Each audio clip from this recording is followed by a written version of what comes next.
Assalamualaikum warahmatullahi wabarakatuh. Perkenalkan kami dari kelompok 1 ingin mempresentasikan tentang teknologi fuel cell, solusi energi ramah lingkungan menuju masa depan berkelanjutan. Berikut latar belakang pada penelitian ini. Perkembangan zaman yang lebih cepat dari generasi sebelumnya membuka ruang bagi inovasi teknologi yang sebagian besar tidak diragukan lagi. Merupakan hal yang baik. Kita tidak bisa menghindari hal tersebut. Hampir setiap hal dalam kehidupan kita, termasuk bagaimana kita berkomunikasi, bekerja, atau memproduksi dan menggunakan energi, dipengaruhi oleh teknologi. Dalam konteks ini, berbicara tentang inovasi teknologi bukanlah sekedar tren, tetapi mencakup arah di mana manusia bergerak. Bagaimana kita akan hidup lebih efisien, lebih bersih, dan lebih berkelanjutan. Saat ini, global dan seluruh dunia beralih ke masa depan dengan energi yang lebih bersih. Pada studi kasus ini, Fakultas Teknik Universitas Indonesia mengambil proyek hydrogen fuel cell. Tim Supermiles Pisel, Fakultas Teknik Universitas Indonesia mengembangkan prototipe hydrogen fuel cell untuk Shell Eco Marathon Asia 2025. Hasilnya yaitu efisiensi 528 km per meter kubik dan penghargaan kategori prototipe hydrogen fuel cell. Proyek ini menunjukkan kapasitas riset mahasiswa, kolaborasi lintas disiplin, dan potensi penerapan fuel cell pada transportasi bersih. Pengertian fuel cell dan inovasinya. Fuel cell atau dalam bahasa Indonesia disebut sel bahan bakar adalah suatu perangkat elektrokimia yang secara kontinu mengkonversikan energi kimia menjadi energi listrik. Dikutip dari Fuel Cell Handbook tahun 2004, fuel cell memiliki fungsi yang menyerupai baterai, tetapi ada perbedaan yang membedakan keduanya. Perbedaan utama antara fuel cell dan baterai ialah cara kerja suplai energi, dan fuel cell tidak mengandung energi. Dalam konteks inovasi, pengembangan fuel cell dapat dikategorikan ke dalam 3 jenis. Yang pertama, inovasi inkremental, yang kedua, inovasi radikal, dan yang ketiga, inovasi disruptif. Inovasi inkremental terjadi ketika perbaikan dilakukan secara bertahap terhadap teknologi yang sudah ada. Inovasi radikal, di sisi lain, melibatkan perubahan mendasar dalam teknologi atau proses produksi.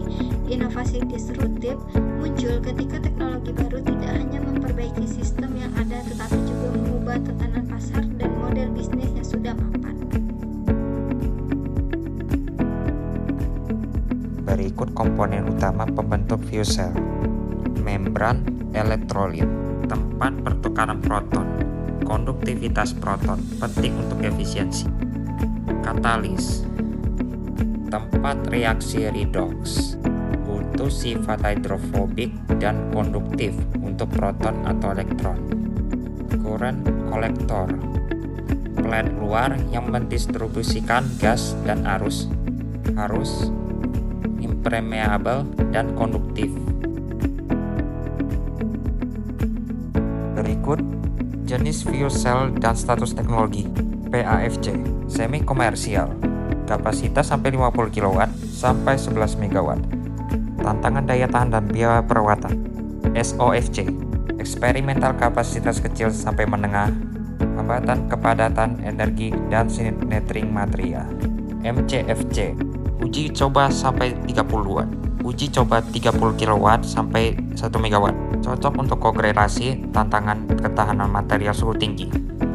SPEFC, tahap uji coba pada kendaraan 21 sampai 105 kW, cocok untuk kendaraan hidrogen dan sistem hibrida. Pada studi kasus ini, Fakultas Teknik Universitas Indonesia mengambil proyek hydrogen fuel cell. Tim Supermiles Pisel, Fakultas Teknik Universitas Indonesia mengembangkan prototipe hydrogen fuel cell untuk Shell Eco Marathon Asia 2025. Hasilnya yaitu efisiensi 528 km per meter kubik dan penghargaan kategori prototipe hydrogen fuel cell. Proyek ini menunjukkan kapasitas riset mahasiswa, kolaborasi lintas disiplin, dan potensi penerapan fuel cell pada transportasi bersih. Analisis dampak, pendukung dan penghambat. Dampak: penguatan riset energi bersih, model transisi menuju transportasi nol emisi, peluang ekonomi baru. Faktor pendukung: sumber daya kompeten, kolaborasi lintas jurusan, dukungan kompetisi internasional, semangat tim. Faktor penghambat: infrastruktur hidrogen terbatas, biaya material platinum tinggi, kurangnya dukungan kebijakan, dan pendanaan pemerintah. Berikut kesimpulannya, yaitu fuel cell berpotensi menjadi solusi energi bersih. Proyek Universitas Indonesia membuktikan kemampuan akademik Indonesia. Pengembangan masih awal, namun menjanjikan jika didukung regulasi, pendanaan, dan infrastruktur. Kemudian, saran untuk pemerintah, meningkatkan kebijakan konkret, dana riset, fasilitas terpadu, dan meningkatkan ekosistem kolaborasi universitas dengan industri. Lalu, saran untuk akademia dan masyarakat, perkuat riset, integrasikan ke kurikulum, edukasikan ke publik, dan dorong investasi sektor swasta. Terima kasih telah mendengar video ini. Semoga kalian memahami atas video ini. Di akhir video ini saya ingin mencontohkan inovasi teknologi fuel cell, solusi energi ramah lingkungan menuju masa depan berlanjut. So how does it work? A fuel cell uses hydrogen and oxygen in the air to produce electricity and water. The fuel cell consists of a membrane coated with a catalyst. When the hydrogen molecules hit the catalyst, they are split into hydrogen ions and electrons. The membrane lets hydrogen ions pass through, but not the electrons, which instead flow through an electric circuit where the electric current is generated. At the cathode side, the hydrogen ions, electrons, and the oxygen in the air combine to produce water. In order to produce enough electricity to be able to propel a vehicle, a complete fuel cell system consists of several hundred of membranes stacked together. The fuel cell system is dimensioned for normal use, but whenever extra power is needed, it's provided by a battery on the vehicle. And when the fuel cells produce more power than the truck currently needs, the excess energy is used to charge the battery. The battery will also be charged by brake energy from the vehicle.